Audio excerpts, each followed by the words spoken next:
जी अस्सलाम वालेकुम। जी इसमें आपको मैं बताऊंगा डॉक्यूमेंटेशन का सारा हम स्टार्ट से लेके एंड तक सारा वो देखेंगे। तो सबसे पहले जो चीज़ आती है वो आती है एब्स्ट्रैक्ट।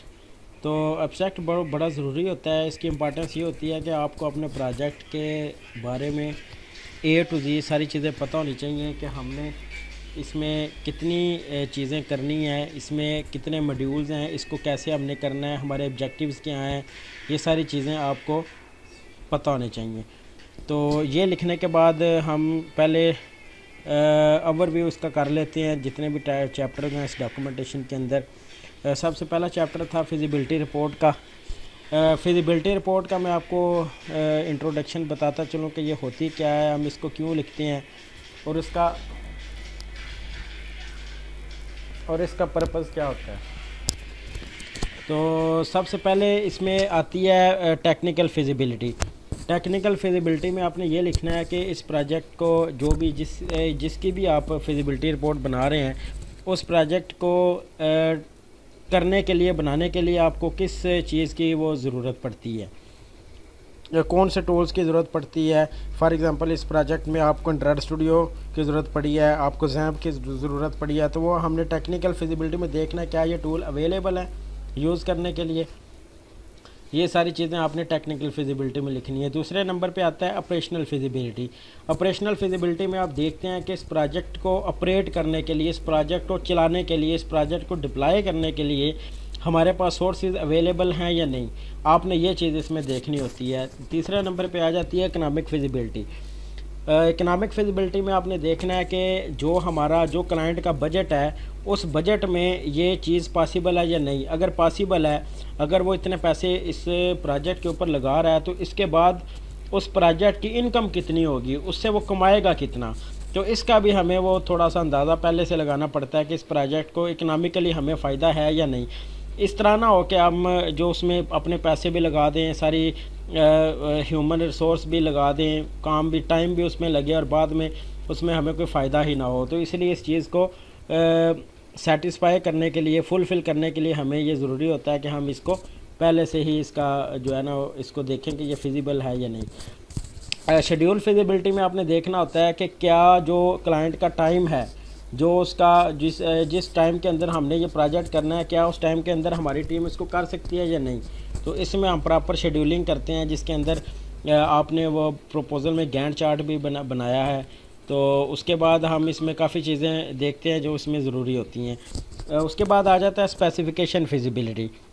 स्पेसिफ़िकेशन फिजिबिलिटी भी बहुत ज़रूरी होती है। इसमें ये होता है कि जो आपकी रिक्वायरमेंट हैं, आपने ये देखना है कि जो रिक्वायरमेंट क्लाइंट हमें बता रहा है क्या वो रिक्वायरमेंट हम फुलफ़िल कर सकते हैं या नहीं। ये ना हो कि आपके पास वो बंदा ही मौजूद ना हो जो उन रिक्वायरमेंट्स को पूरा कर सकता हो। ठीक है, तो इसलिए हमें ये बहुत ज़रूरी होता है वो जानना कि क्या रिक्वायरमेंट ये हम बना सकते हैं, इसको फुलफ़िल कर सकते हैं या नहीं।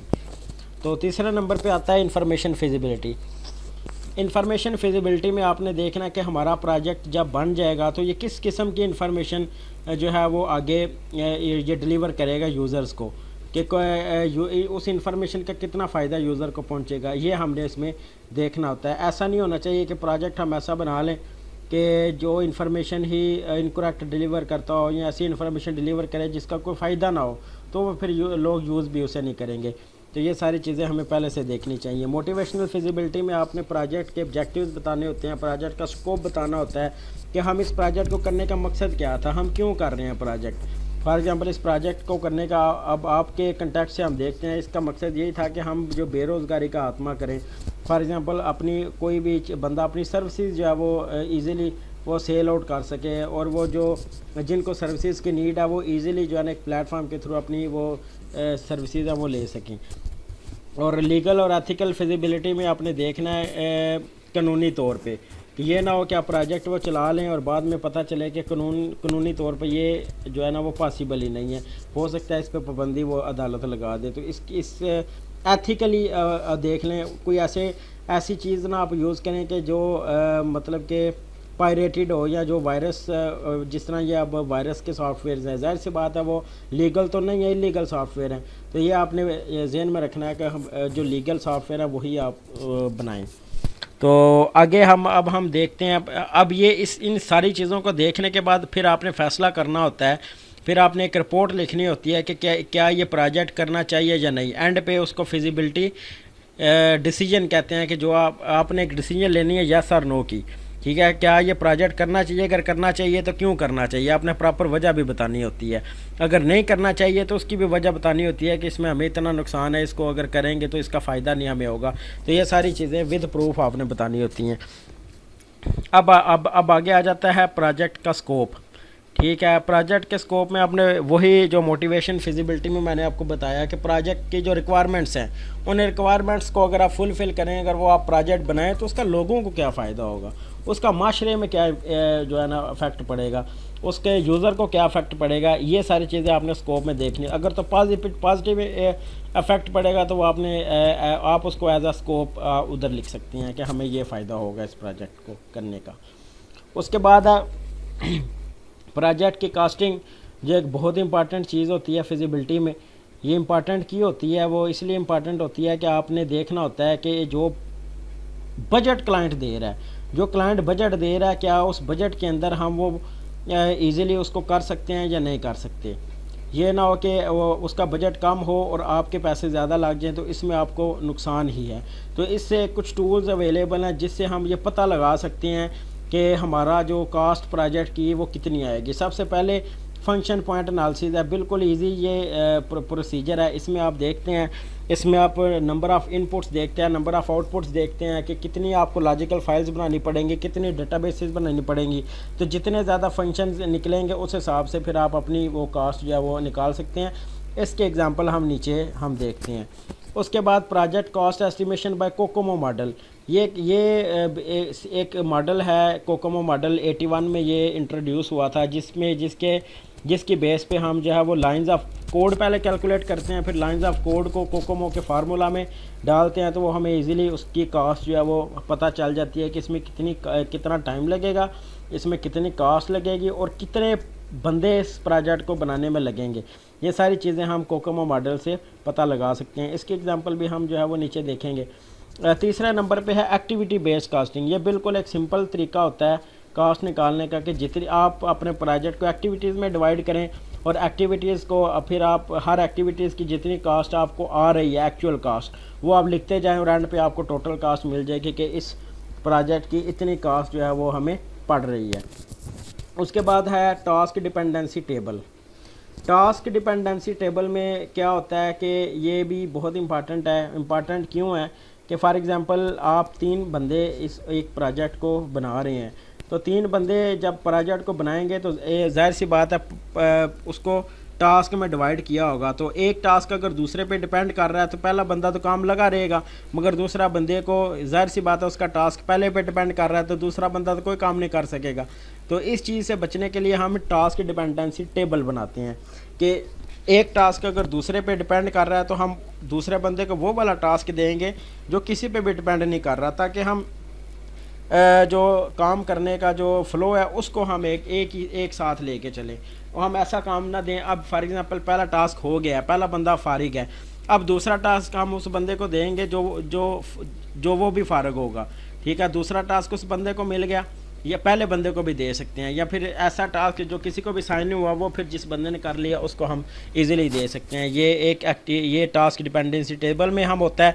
और इसी तरह ही क्रिटिकल पाथ मेथड है, जिस तरह मैंने आपको इस एग्जांपल में समझाया कि क्रिटिकल पाथ मेथड में हम ये लगा सकते हैं कि अगर हम टास्क के इस फ़्लो में चलें तो हमारा इतना टाइम लगेगा। अगर हम टास्क के इस फ़्लो के मतलब कि मुख्तलिफ़ रास्ते आपको मिल जाएंगे, मुख्तलिफ़ पाथ्स आपको मिल जाएंगे कि इस प्रोजेक्ट को करने के कौन कौन से पाथ हैं, फिर जिस पाथ पे चल के सबसे कम टाइम लगता होगा उस पाथ को हम फॉलो करके जल्दी हम उस प्रोजेक्ट को जो है वो कंप्लीट कर सकते हैं।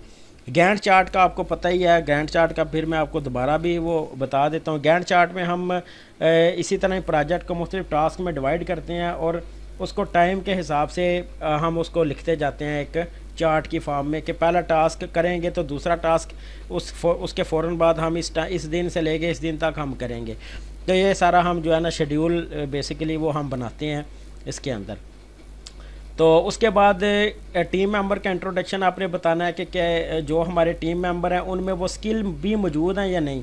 ये ना हो कि आप ऐसा प्रोजेक्ट पकड़ लें जो आपकी टीम मेंबर की स्किल्स ही ना उससे मैच करती हों, तो ये भी एक बहुत बड़ा इशू बन जाएगा कि आपने ऐसा प्रोजेक्ट पकड़ लिया जिसकी टीम ही आपके पास अवेलेबल नहीं, तो इसका भी आपको नुकसान ही होगा। फिर task and member assignment table में आपने सिंपल ये करना है कि जितने भी टास्क आपने डिवाइड किए हैं उसको हर मेंबर को आपने असाइन करते जाना है, ठीक है। सिंपल आपने इसमें ये चीज़ करनी है। फिर टूल्स एंड टेक्नोलॉजीज़ में आपने वो लिखना है जो टूल्स आपके प्रोजेक्ट में इस्तेमाल हो रहे हैं। फॉर एग्जांपल आपके प्रोजेक्ट में PHP है, जावा है, एंड्रॉयड स्टूडियो एक टूल है, वो लैंग्वेजेस थी, बूटस्ट्रैप फ्रंट एंड के लिए यूज़ होगी, और जिस तरह वो जैम्प जो है वो भी टूल एज अ टूल हम यूज़ करेंगे जो हमें सारी चीज़ें देगा। वो सारी आपने विद रीजनिंग लिख देनी है कि इस टूल को इस्तेमाल करने का रीज़न क्या थी। उसके बाद विजन डॉक्यूमेंट है। विजन डॉक्यूमेंट में आपने अपने प्रोजेक्ट का नज़रिया पेश करना है कि इस प्रोजेक्ट को बनाने का मकसद क्या था। स्कोप में तो हमने ये देखना है कि अगर हम इस प्रोजेक्ट को बनाएंगे तो हमें ये फ़ायदा होगा, ये प्रॉब्लम हम सॉल्व करेंगे। जबकि नज़रिए में आपने ये देखना है कि इस प्रोजेक्ट को हमने क्यों बनाया, इस प्रोजेक्ट के पीछे वजह क्या थी इसको करने की, वो आपने विजन डॉक्यूमेंट में लिखना है। रिस्क लिस्ट में आपने ये चीज़ें लिखनी है कि अगर इस प्रोजेक्ट को हम बनाएंगे तो हमें ये रिस्क है, ये फ्लॉप हो सकता है, या इसका जो बजट है वो ओवर रन हो सकता है, या इसका जो टाइम है वो ओवर रन हो सकता है इसकी कम्प्लेक्सिटी की वजह से। तो ये आपने रिस्क लिस्ट में ये सारी चीज़ें लिख देनी है। फिर उसके प्रोडक्ट और फीचर्स हैं। प्रोडक्ट फीचर्स में आपने सिंपल जो फंक्शनल रिक्वायरमेंट्स हैं आपकी, आपने उन्हें कोई मॉडिफाई करके आपने प्रोडक्ट फीचर्स में लिख देना है। उसके ये पहले चैप्टर का मैंने आपको एक ओवरव्यू दिया। अब हम इस चैप्टर को देखते हैं प्रॉपर कि इसको कैसे हमने जो है वो सॉल्व किया है। सबसे पहले इंट्रोडक्शन में आपने अपने प्रोजेक्ट का इंट्रोडक्शन करवाना है कि हम प्रोजेक्ट में कर क्या रहे हैं, हम प्रोजेक्ट का नाम क्या है, इसके मॉड्यूल्स क्या हैं, इसको बनाने का मकसद क्या है, ये सारा आपने एक स्टेटमेंट की फॉर्म में लिख देना है।